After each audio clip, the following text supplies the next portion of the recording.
Well, if you look at even right now, if you look at the town calendar, there's a planning board joint meeting agenda 12/8 for 6:05, and there's a Board of Selectmen joint meeting agenda 12/8 for 6:05.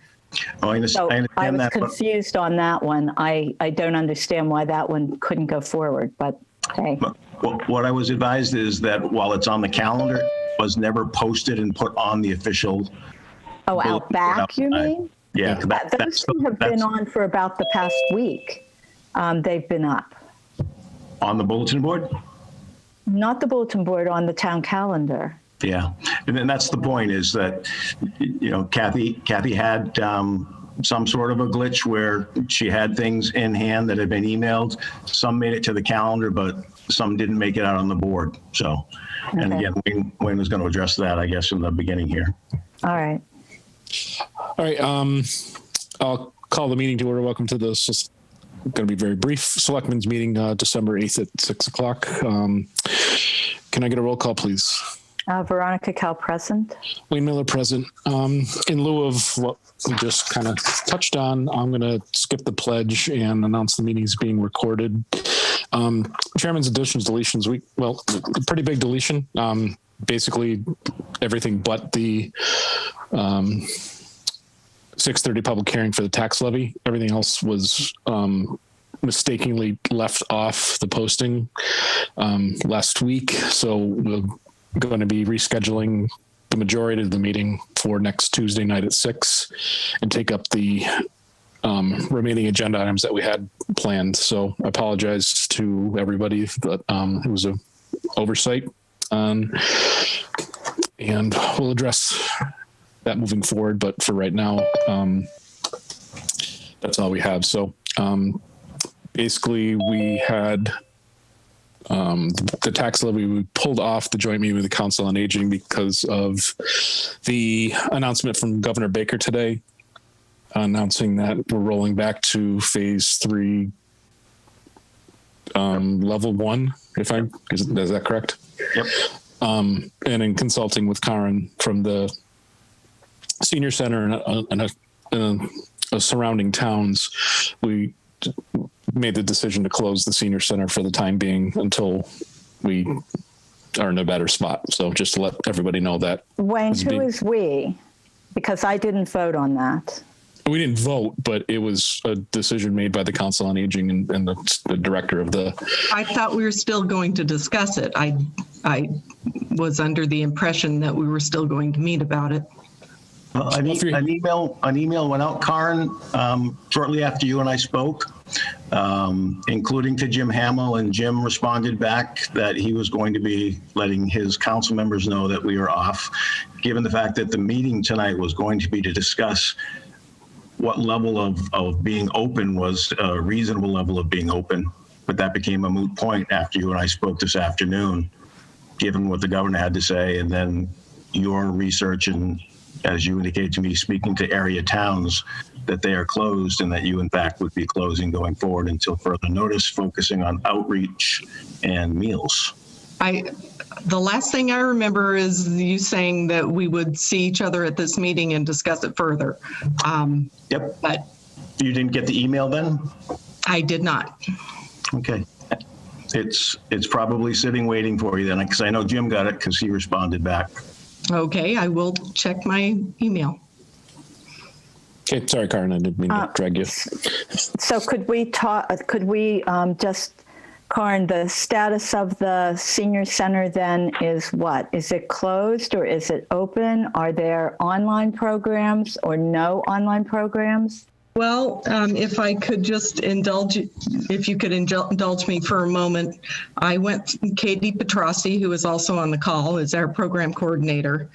We went through what occurred in the senior center last week, which was the first week that we were not allowing any New Hampshire patrons. We were asking people if they had been in groups of 10 or more, including Thanksgiving, et cetera, et cetera.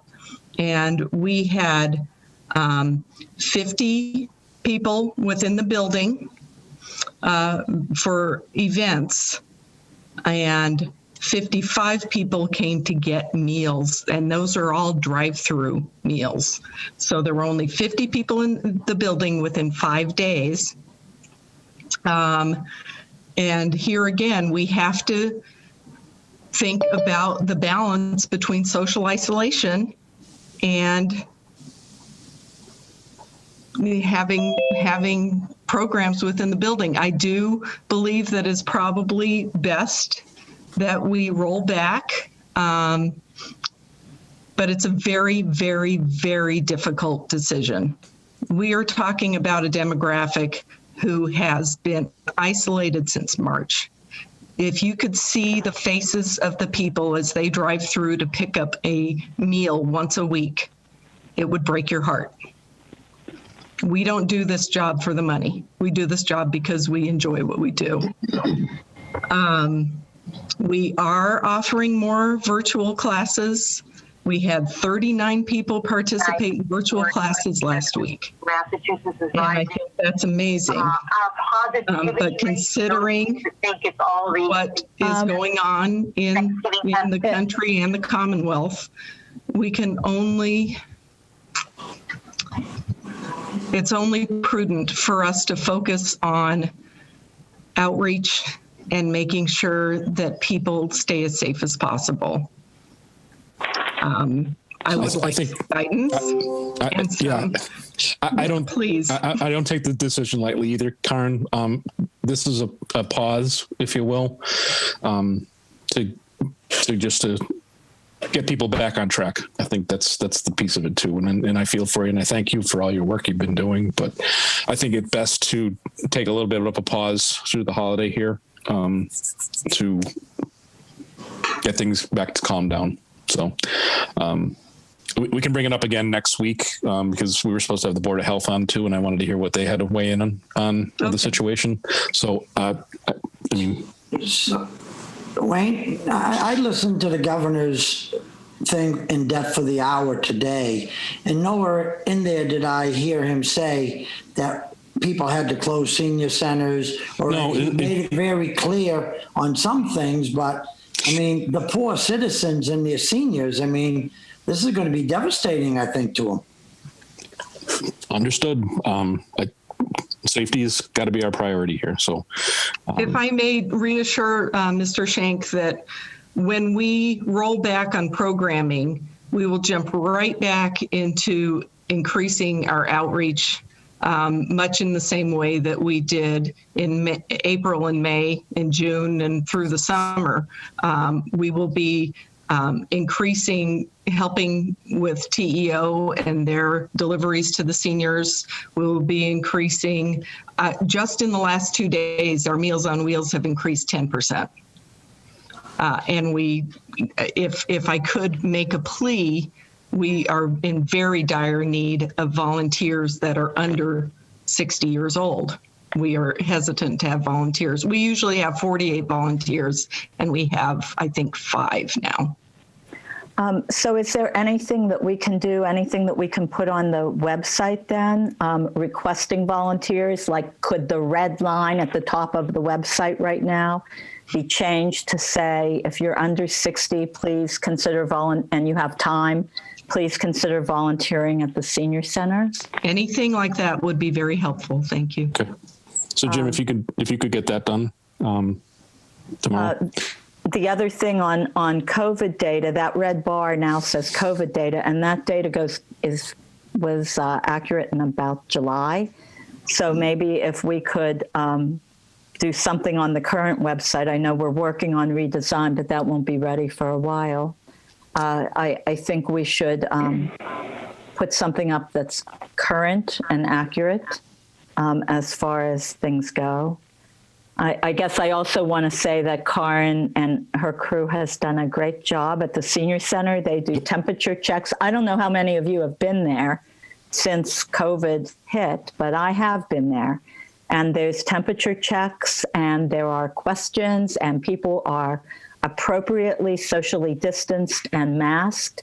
And when I've been in there, I have never felt that I was in danger because of COVID. So I really appreciate the work that they've done there.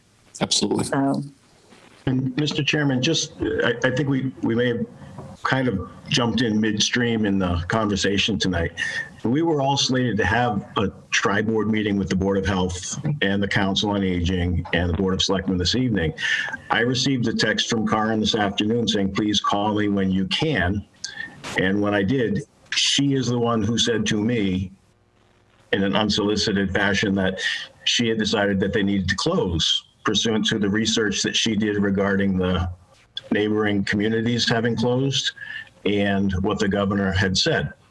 So Karen, if that's different, then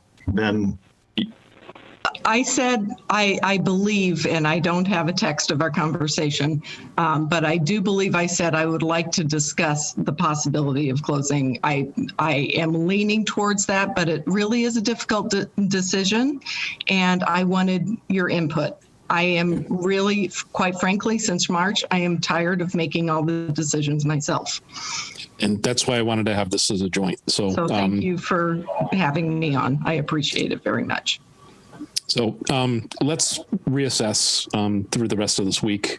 Let's let the council meet and discuss as well, because I don't think that communication's been complete with their crew. And just reassess at the end of the week where we're at, and if we need to put it on for next Tuesday with the other stuff, and reconvene. Let's do that. Okay. Does that sound fair to everybody? What is the status of the senior center from today through Friday? I would ask for your input on that. We have very limited in-house programming through the rest of the week. We have 4 people coming in for book club tomorrow. We have maybe 6 people coming in for chair exercise. And then we have one-on-one manicure, pedicure, reflexology appointments on Friday. I believe that's it. Katie, if you think of something that I have forgotten, please chime in. Go ahead, Katie. No, I think that's complete. You got it all. So the governor said Sunday, so I'm fine with Sunday. Then I would say keep what you have going as far as the in-house goes through Friday.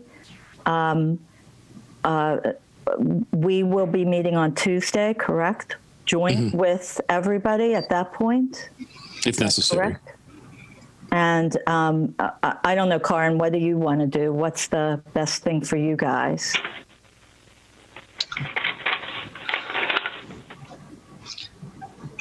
I personally, for the safety of all involved, I believe that we should listen to the governor and include the senior center in his guidelines and stop all in-house programming starting Monday.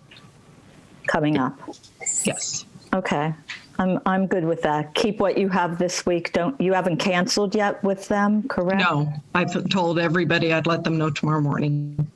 So, okay. I think that's a fair. I do too. I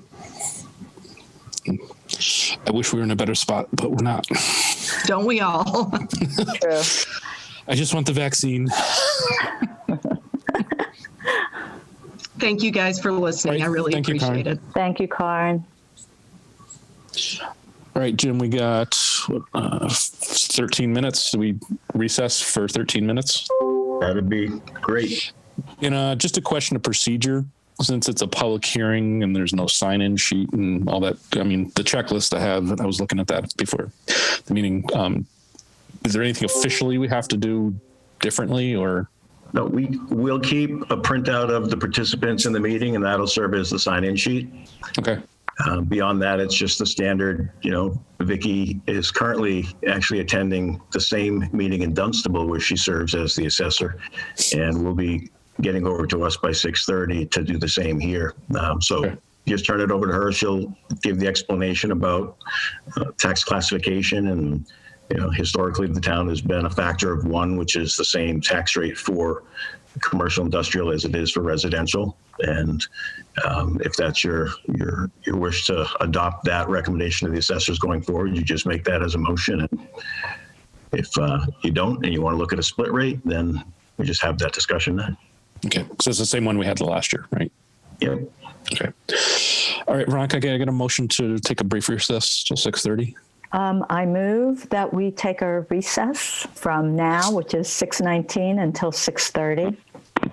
And I'll second that. All those in favor? Veronica Kell, yes.